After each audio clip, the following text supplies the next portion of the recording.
नमस्कार, मैं हूं असद रशीद आज़ाद और आप देख रहे हैं एबीके न्यूज़। दोस्तों, बिहार में टीचरों की जो हालत है, जो जिन परेशानियों से वो गुज़र रहे हैं रोज़, वो देख सकते हैं। आज ही बहुत सारे टीचरों पे लाठीचार्ज हुआ, लेकिन कुछ ऐसे टीचर हैं जो काफ़ी शांतिपूर्वक अपना धरना बैठे हुए थे और उन्होंने अपनी बात आज सरकार के नज़दीक रखी है। क्या रखी है? हमारे सामने मशकूर उस्मानी साहब हैं, मैं उनसे सारी चीज़ जानने की कोशिश करूँगा। जी, आज आप लोग धरना पे बैठे थे और गए भी सरकार के पास, अपनी मांग को लेकर गए थे मिलने? मैं मशकूर आलम बिहार प्रदेश प्राथमिक शिक्षक संघ के प्रदेश प्रवक्ता के रूप में पिछले 7 फरवरी 2022 को हमने अप्रशिक्षित शिक्षकों की समस्याओं के संबंध में माननीय मुख्यमंत्री, माननीय शिक्षा मंत्री, निदेशक प्राथमिक शिक्षा, अपर मुख्य सचिव, अन्य लोगों को ज्ञापन सौंपा था। उसमें 13 सूत्री मांग थी कि हमारे जो अप्रशिक्षित शिक्षक भाई हैं उनका वेतन करीब 2 वर्षों से बाधित है, उनको वेतन नहीं मिलता है और विद्यालय में वो काम करते हैं।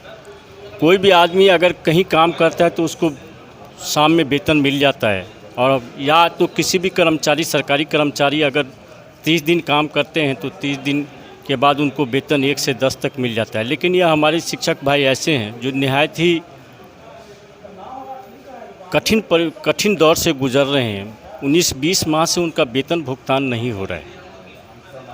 हम जब 28 फरवरी को फिर पटना आए थे तो किसी भी शिक्षा विभाग के पदाधिकारी के द्वारा हम भेंट नहीं हो पाई। भेंट करने से मना कर दिया गया कि आज मुख्यमंत्री का प्रोग्राम है या फिर विधानसभा का सत्र चल रहा है, इसलिए आप नहीं मिल सकते।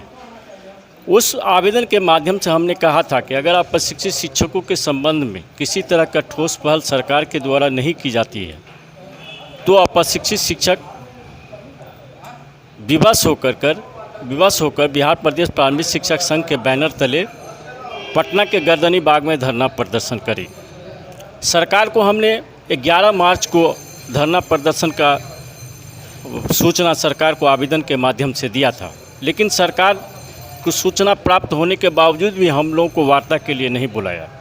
मजबूरन बिहार प्रदेश प्राथमिक शिक्षक संघ ने पूरे बिहार के अप्रशिक्षितों को आह्वान किया कि दिनांक 23 तारीख से लेकर के 26 तारीख तक पटना के गर्दनी बाग में विभिन्न अप्रशिक्षित शिक्षकों की विभिन्न समस्याओं को लेकर धरना प्रदर्शन किया जाएगा। आज वो दिन है।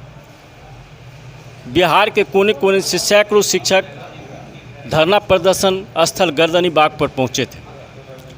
हम लोगों ने पहले भी लिख के दिया था कि हम शिक्षक हैं, अपनी मर्यादा को नहीं भूलेंगे। हमारा जो धरना प्रदर्शन होगा वो शांतिपूर्ण होगा, संवैधानिक रूप से होगा, और सरकार से जो हम मांग रखने जा रहे थे वो हमारा मौलिक अधिकार है। मौलिक अधिकार है कि जब कोई भी कर्मचारी काम करता है तो उसको वेतन मिलना चाहिए, ये उनका मौलिक अधिकार है, और सरकार उनके मौलिक अधिकार को हनन कर रही थी। मजबूरन हम लोग आज धरना प्रदर्शन पर बैठ गए। हमारा धरना प्रदर्शन सफलता की ओर जा रहा था। उसी दरमियान मुख्यमंत्री सचिवालय के अपर सचिव के द्वारा जो यहाँ के मजिस्ट्रेट थे उनको बोला गया कि धरना प्रदर्शन जो चल रहा है इसके लिए वार्तालाप के लिए उन्होंने सूचना दिया। हम लोगों ने जब यह सूचना वहाँ के मजिस्ट्रेट हम लोग को पहुँचाए तो हम लोगों ने धरना प्रदर्शन में शामिल हमारे प्रदेश अध्यक्ष श्री नवल किशोर सिंह और जो हमारे शिक्षक धरना प्रदर्शन में शामिल थे उन लोगों को यह सूचना दिया कि आज हमारा धरना प्रदर्शन का पहला दिन है। सरकार चाहती है कि हम वार्ता करें। क्या पहले दिन में वार्ता की जा सकती है? हमारे शिक्षक भाइयों ने कहा कि निश्चित रूप से सरकार अगर चाहती है तो हम वार्ता कर सकते हैं। फिर एक प्रतिनिधि मंडल बनाया गया वार्ता के लिए। फिर जो मजिस्ट्रेट थे उन्होंने गाड़ी उपलब्ध कराया। उस गाड़ी पर लेकर के हम लोगों को पटना सचिवालय, मुख्यमंत्री सचिवालय ले जाया गया, जहां हमें वहां के अपर सचिव मनोज कुमार के द्वारा, श्री मनोज कुमार के द्वारा, अपर मुख्य उप सचिव मनोज श्री मनोज कुमार से वार्तालाप कराया। श्री मनोज कुमार को जब हम लोगों ने एड्रेस किया, जो 7 तारीख को हम लोगों ने, जो 7 फरवरी को हम लोगों ने जो आवेदन दिया, उस आवेदन में हम लोग 13 सूत्री मांग को रखा था। और जो हमारी 2 मुख्य मांग थी कि जब हम काम करते हैं तो हमको वेतन दीजिए, और जो लोग सेवा मुक्त कर गए हैं उनको पुनः सेवा में बहाल कीजिए, और जो सेवा मुक्ति कार्रवाई सरकार के द्वारा की जा रही है वो सेवा मुक्त पर यथाशीघ्र रोक लगे। तो उनको जब हम लोगों ने एड्रेस किया, जब हम लोग अपने आवेदन पत्र को, ज्ञापन को उनके नज़दीक उनके समक्ष रखा, तो जब हम लोग अपने ज्ञापन में जो 13 सूत्री मांग थी उनको डिफ़ाइन करने लगा, तो उन्होंने कहा कि निश्चित रूप से आपका जो मांग है वो बिल्कुल जायज़ है और मौलिक अधिकार से संबंधित रखता है। उन्होंने आश्वासन दिया कि आपकी जो मांग है संबंधित विभाग से, संबंधित विभाग को विचार विमर्श के लिए भेज दी जाएगी, और जिसकी सूचना आपको 15 दिनों के अंदर आपको दे दी जाएगी। हम लोगों को लगा कि ये धरना प्रदर्शन जो है वो सफल हो गया है, क्योंकि वार्ता सौहार्दपूर्ण वातावरण में हुआ है।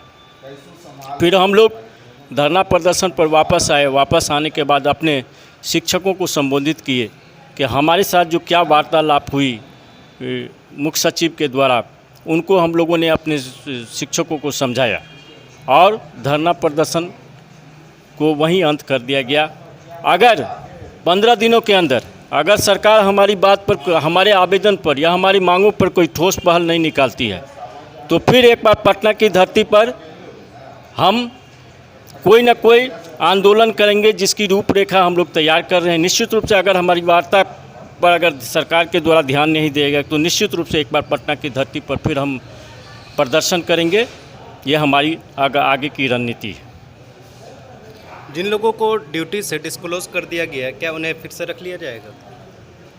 मेरा मानना है, क्योंकि ये मेरा संवैधानिक अधिकार है, मेरा मानना है कि जब नियमित अप्रशिक्षित शिक्षक सेवा में बने हुए हैं, उनको वेतन भुगतान कर रहा है, तो सरकार हमारे नियोजित शिक्षकों के साथ तो ये भेदभाव कर रही है। एक तरफ क्या कहते हैं, नियमित शिक्षकों के लिए अलग कानून है और एक तरफ नियोजित अप्रशिक्षित शिक्षकों के लिए अलग कानून है। क्या एक ही राज्य में 2 तरह के कानून हो सकते हैं क्या? वो भी प्राथमिक शिक्षक हैं, हम लोग भी प्राथमिक शिक्षक हैं, उनके लिए सरकार क्या अलग से नियम बनाती है क्या? वो अप्रशिक्षित रहेंगे तो उनको वेतन मिलेगा, और हमारे जो नियोजित शिक्षक हैं उनको वो अप्रशिक्षित रहेंगे तो वो वेतन नहीं मिलेगा। दूसरी बात है कि आप देख लीजिए, ये क्या कहते हैं, उच्च विद्यालय के जो शिक्षक हैं उनको भी सरकार, जो वो भी अप्रशिक्षित है, उनको सरकार वेतन दे रही है, लेकिन जो हमारे प्रारंभिक विद्यालय के अप्रशिक्षित शिक्षक हैं उनको वेतन तो बंद कर रखा है, साथ ही उसकी सेवा मुक्ति कार्रवाई भी चल रही है। मैं सरकार से कहना चाहता हूँ कि रंजीत कुमार के वो चिट्ठी, रंजीत कुमार ने एक पत्र प्रेषित किया था, उनके पत्रांक 978 दिनांक 13/11/2020 के आलोक में 31/3/2019 को जो लोग अप्रशिक्षित हो गए उनको सेवा मुक्त कर देना था। मैं सरकार को बताना चाहता हूं कि 2013-15 सत्र ओडीएल दूरस्थ शिक्षा सत्र 2013-15 से लेकर के 16-18 तक की एग्ज़ाम दिसंबर 2018 में एक साथ 4 सत्रों की एग्ज़ाम ली गई, और आनन फानन में 31/3/2019 को उसका रिजल्ट दिया गया। सरकार के द्वारा उसकी पूरक परीक्षा नहीं ली गई। जब सरकार ने कहा कि 31/3/2019 को जो लोग भी अप्रशिक्षित होंगे उनको वेतन भुगतान नहीं होगा, उनको सेवा मुक्त कर दिया जाएगा, तो मैं सरकार से पूछना चाहता हूं कि आपने तो रिजल्ट, आपने जो परिणाम घोषित किया ओडीएल का 31/3/2019 को घोषित किया, तो आपको पूरक परीक्षा लेने की व्यवस्था होनी चाहिए।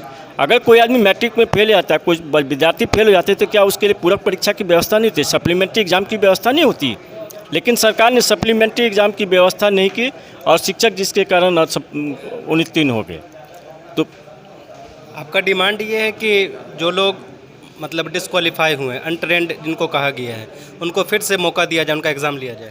बिल्कुल, मैं सरकार से बार बार यही मांग करता हूं कि अभी जो शिक्षक हमारे अप्रशिक्षित शिक्षक उनको वेतन भुगतान कीजिए, और उन पर जो सेवा मुक्ति कार्रवाई है वो रोक दीजिए, और अगर अगर जो लोग सेवा मुक्त कर दिए गए हैं आपके आदेशालोक में, उनको पुनः वापस बुलाइए।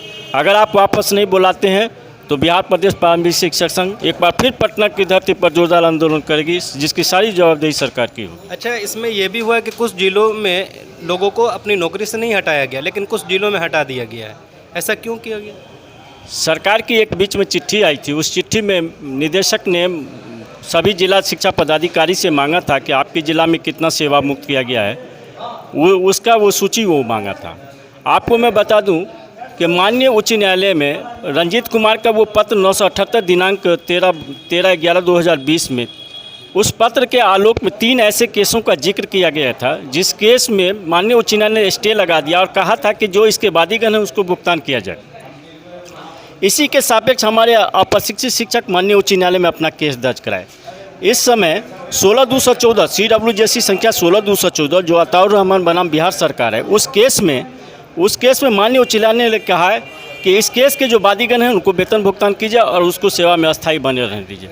मेरा मानना है, अब मैं आपको बता दूं कि 16/214 केस उसका एक अंतिम आदेश नहीं आया है। माननीय उच्च न्यायालय ने 223 केस को 223 जो केस है उसके साथ लिंक कर दिया है।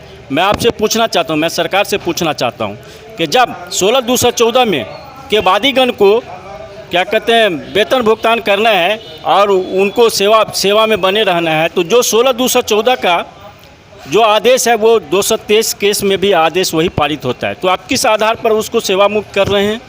ये सरकार नाइंसाफ़ी कर रही है, जुल्म कर रही है अप्रशिक्षित शिक्षकों के साथ। तो आप उन तमाम टीचरों को जो आपके साथ हैं, अनट्रेंड 17,000 के करीब है, उनको क्या मैसेज देना चाहते हैं? मैं मैसेज देना चाहता हूं कि आज का जो धरना पर आप लोगों ने अपनी सहभागिता दी है, मैं उसके लिए धन्यवाद अर्पित करता हूं।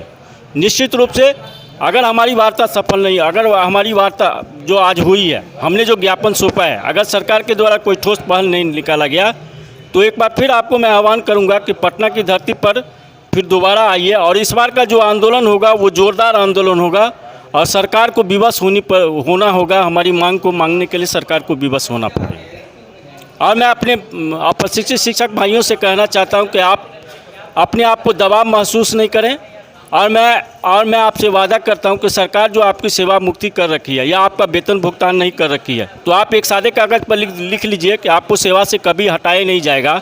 अगर हटा देता है तो सरकार आपको पुनः चिट्ठी के माध्यम से वापस बुलाएगा और आपका वेतन जो बकाया वेतन भुगतान है वो सारा करेगा। इसलिए मैं अप्रशिक्षित शिक्षकों से कहना चाहता हूं कि दोबारा जब संघ के द्वारा जब आपको आह्वान किया जाए कि पटना की धरती पर जो कार्यक्रम रखा गया उस कार्यक्रम में भारी संख्या में वहां अपनी उपस्थिति दर्ज करें, ताकि सरकार समझ ले कि अप्रशिक्षित शिक्षक अब जग गया है, अब इसके लिए किसी तरह का काम नहीं किया गया तो यह उग्र रूप धारण करेगा। इसलिए मैं अप्रशिक्षित शिक्षकों भाइयों से कहना चाहता हूं कि पूरे बिहार के अप्रशिक्षित शिक्षक अब जब भी आह्वान हो पटना की धरती पर एक स्वर में पहुँचें। Thank you. धन्यवाद।